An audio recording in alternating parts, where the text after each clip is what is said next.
अखिल देश ने उसे रहनुमा किया था स्वीकार। गांधी बापू का शिष्य, सत्य अहिंसा का अवतार, किंतु एक भारत करने को धर लेता हथियार। लौह पुरुष संबोधन था वो लोहे की दीवार। तेज पुंज तुम, शक्ति पीठ तुम, बल का सागर अपरंपार। ऋणी देश का नम्र नमन, तुम स्वीकारो सम्मान।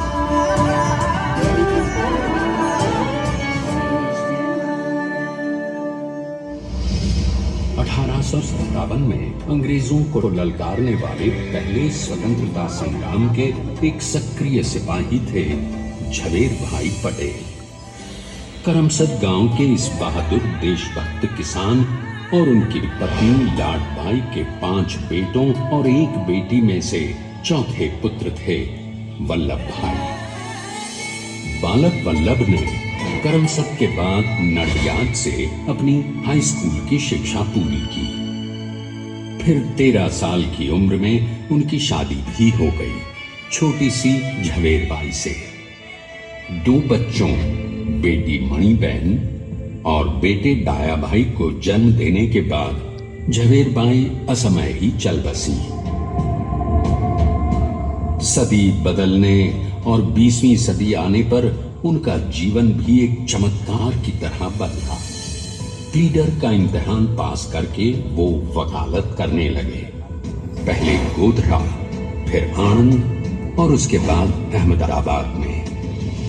मगर जल्द ही वकालत छोड़कर वो बैरिस्टर बनने की इच्छा से इंग्लैंड चले गए। लंदन में बैरिस्ट्री में अव्वल आने और वजीफा जीतने वाले वो अनोखे भारतीय थे। अब तो अहमदाबाद की वरिष्ठ अदालत में बैरिस्टर पटेल की जिरह और जीतों की धूम मच गई।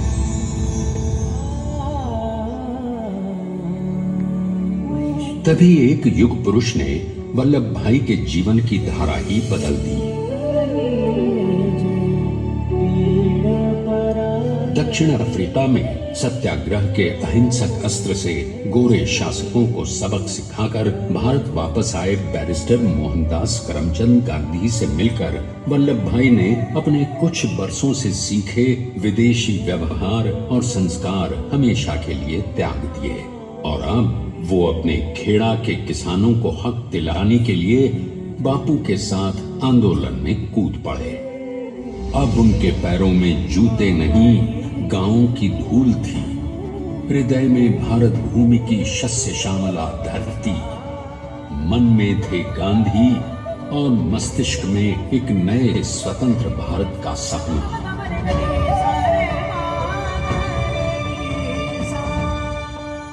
तभी बारडोली के मजबूर मजलूम किसानों की यातना का समाचार उनके पास पहुंचा। तुरंत वल्लभ भाई वहां पहुंचे और यूं शुरू हुआ भारत का सबसे बड़ा और सफल किसान आंदोलन बारडोली। वल्लभ भाई ने बारडोली के 87,000 किसानों को ऐसा अटल अडिग अचल मनोबल दिया कि अंग्रेजी सरकार हिल गई और 1 बरस के बाद उनका लगान माफ कर दिया गया।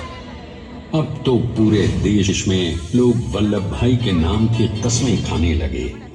स्वयं महात्मा गांधी ने कहा, अब वल्लभ भाई मेरे शिष्य या साथी नहीं, सारे देश के सरदार हैं। और देश को मिल गया एक अनोखा असरदार सरदार।